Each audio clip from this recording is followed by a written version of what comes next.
You're listening to the Financial Source Podcast, your daily dose of sentiment updates in the European and U.S. sessions and critical risk event previews so you stay up to date with what's moving the market right now.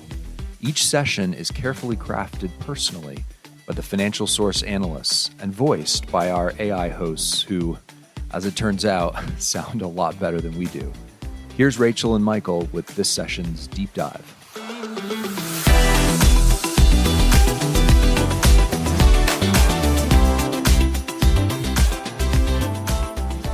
Welcome back to the Deep Dive. Today, we're jumping into the stack of sources you sent over the latest global markets and geopolitics briefing. And it feels like everything's really tangled together right now. It absolutely is. It's one of those days where you look across FX, commodities, trade, Right. It all points back to one thing. Which is? Basically, risk appetite just faded, and that let the dollar flex its muscles again globally. Right. And the trigger seemed pretty clear. Fresh U.S.-China trade friction. That just immediately soured the mood across almost everything we track. Exactly. So our mission today really is to unpack how that friction, plus specific policy things happening in, say, France, the UK, Australia, how they're all interacting with the bigger geopolitical picture, Gaza, Ukraine. And connect it back to how it's actually moving prices and currencies, like right now. That's the goal. Okay, so let's anchor this with the dollar. The sources showed it started kind of weak, briefly giving way to the yen. Yeah, it opened on the back foot, which was interesting. The yen caught a bit of that safe haven bid early on. But that didn't last long. Nope. Almost instantly evaporated. As the details started coming out about Washington and Beijing clashing again, risk sentiment just took a nosedive. And when fear creeps in. The dollar wins. It's the ultimate safe haven. So that dollar bid came roaring back, pushed everything else aside. It just dominated once the mood turned sour. Okay, so dollar strength driven by fear.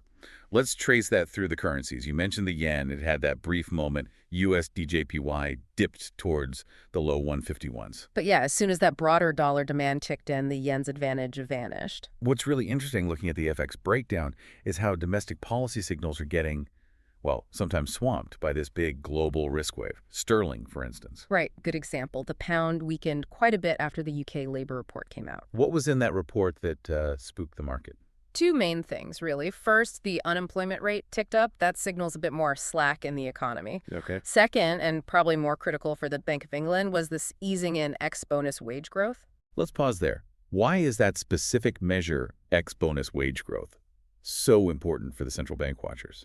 Well, it's seen as a cleaner measure of underlying inflation pressure. You strip out the volatile bonuses, and you're left with the sort of baseline wage pressure that really drives services inflation. So if that's easing, It tells the market maybe domestic price pressure is finally cooling off. which then pushes traders towards what? A more dovish outlook for the Bank of England? Is that the term? Exactly, a dovish read-through. It just means traders start pricing in a higher chance the BOE might cut interest rates sooner because that wage inflation worry is lessening.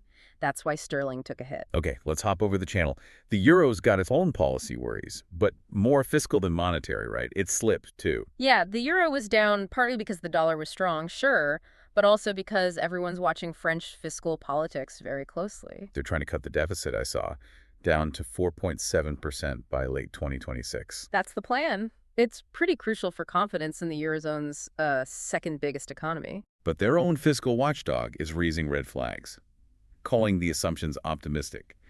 How seriously do markets take that kind of warning? Oh, very seriously. When the government's own oversight body questions if the numbers add up, it injects this kind of low-level, persistent political risk. Mm-hmm. And you've also got these motions of censure still potentially happening, which just adds to the feeling that the government's grip might be a bit shaky. So it's not just the deficit number itself, but the politics around fixing it. That makes the euro less attractive. Definitely. And then further afield, the Antipodeans, the Aussie and Kiwi dollars, they were under pressure too, mostly just following that general risk-off vibe from the U.S.-China headlines. Even though the Reserve Bank of Australia minutes showed they're pretty cautious, not rushing to cut rates. Yeah, Australia's holding firm on policy for now, but still got dragged down by the global mood. Shows you how powerful that macro risk sentiment is. Okay, shifting to Asia. Singapore seems steady. Yeah. The MAS kept its policy band. The SGD NEER unchanged. Right. The SGD NEER, that's the Singapore dollar nominal effective exchange rate. It's how they manage inflation basically by managing the currency's value against a basket. So keeping it unchanged means? It signals confidence. They see core inflation maybe bottoming out soon, but then rising only gradually through 2026. It's like a steady hand in a pretty choppy region right now. Contrast that with China. We saw this interesting message from a PBoC-backed source talking about letting markets play a decisive role in the exchange rate, Yeah. but also guided expectations. It sounds a bit contradictory. It's the absolute core tension for Beijing, isn't it? They want the market's decisive role for efficiency, for international credibility. Right. But they also need stability, which means they need control. They need that guidance. It's trying to square that circle. Communicating reform while keeping the reins tight. What happens if this U.S.-China friction gets worse? Well, that tension just ramps up massively. The market starts expecting more guidance, more control, even as they talk about market freedom. Which actually brings us neatly to the physical markets. Right, commodities saw some big moves there. Crude oil actually fell, even with all the geopolitical stuff that usually supports it. Yeah, it was a real tug of war. On one side, you had reports of some progress on a Gaza framework. That took some of the immediate geopolitical risk premium out of the price. Okay, so less fear premium. Right. And on the other side, the underlying market view still leans towards oversupply. Plus, the IEA just trimmed its 2025 global oil demand growth forecast again, down to 710,000 barrels a day. That's a concrete negative signal for future demand. Although, Saudi Aramco pushed back a bit, didn't they? Saying demand is resilient, and they can keep pumping 12 million barrels a day easily. Yeah, that speaks to the supply side being pretty robust. But for today, at least, the geopolitical relief and those demand worries won out, pushing crude lower. We saw similar pullbacks in metals too, right? Gold and silver hit highs. Yeah, gold popped above $4,180 in Asia, silver over $53. Then, wham, pulled back quite sharply. As the dollar firmed up and maybe the Mideast news calmed things a bit. Exactly. Stronger dollar, slightly less chaos perception, makes safe haven metals less appealing moment to moment. And you can really see the trade friction hitting base metals, like copper. Oh, absolutely. Copper is super sensitive to growth in trade. It slipped back towards that 10.5K per ton level. Why? Stronger dollar and those U.S.-China headlines coming back, the market's pricing in potential disruption already. Which brings us right back to the main event, the U.S.-China dynamic. Tariffs, trade.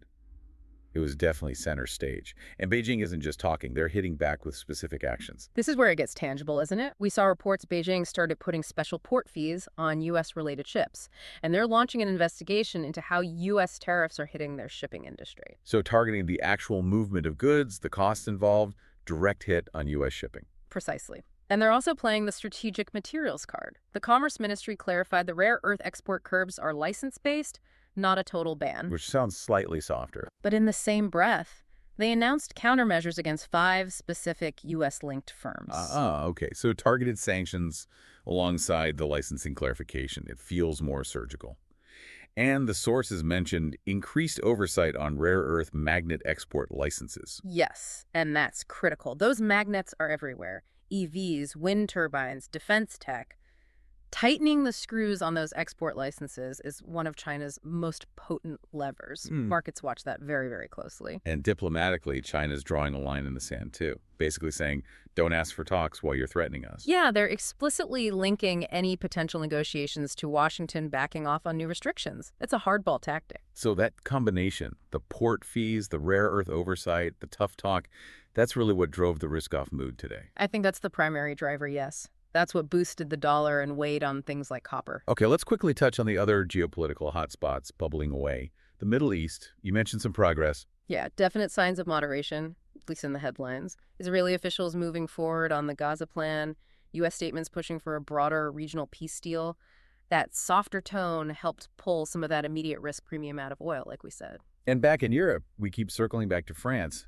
That fiscal situation is still a drag on the euro. It's that lingering domestic issue, yes. The optimistic deficit target versus the watchdog's warnings, plus the threat of those censure motions. It's not a sudden shock. It's more like a slow grind of uncertainty weighing things down. Finally, Ukraine. Still intense, sounds like, with more energy infrastructure strikes reported. But the key developments seemed future-focused. Zelensky meeting Trump. That's right. The focus is on future military aid, air defense, long-range weapons, potentially even tomahawks mentioned notionally. It just underscores how crucial those future aid discussions are politically. The EU is still working on that special tribunal for Russia. Yeah, funding the groundwork for that continues, shows the long-term legal and political commitment there. Okay, so let's synthesize this. For you, the listener, trying to make sense of all these moving parts, what's the main takeaway from today's sources? Well, the big picture today is really about a collision. You had these specific domestic policy signals like the UK Labour report hinting at softer inflation or the French budget mess. Trying to make themselves heard? Exactly. But they were largely drowned out by the sheer force of geopolitics, specifically that flare-up in U.S.-China trade tension. That's what really set the tone, lifted the dollar, and pushed down riskier assets. So the geopolitical tide just swamped everything else. What should we be watching most closely next? For FX, it's all about those U.S.-China headlines. Do they get worse, or do things calm down? That, plus what Fed speakers say next, will drive the dollar. Okay. And commodities? Need to see if the market really digests that lower IEA demand forecast for oil. And, of course, any shifts in the Middle East narrative could add or remove that risk premium quickly. And on trade, it's about moving from announcements to reality. Exactly. How do those new Chinese port fees actually impact shipping? How tight does the oversight on rare earth magnets get?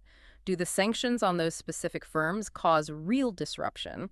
We need to see the follow-through. So the big lesson today seems to be how fast strategic friction turns into actual economic levers, port fees, export controls, and how that immediately ripples through the dollar and risk appetite.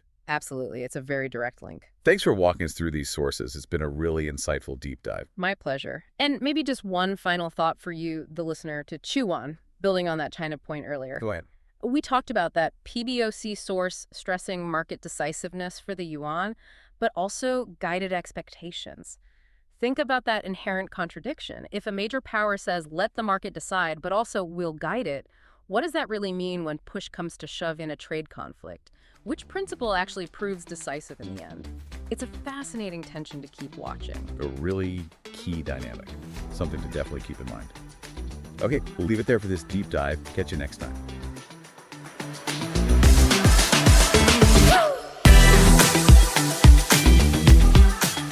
Thanks for listening to the Financial Source podcast.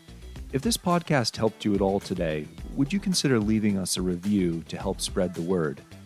Each month, we also give away different resources and indicators just to podcast listeners. So write into Financial Source at support@financialsource.co to claim your free gift today. Talk to you all in the next episode.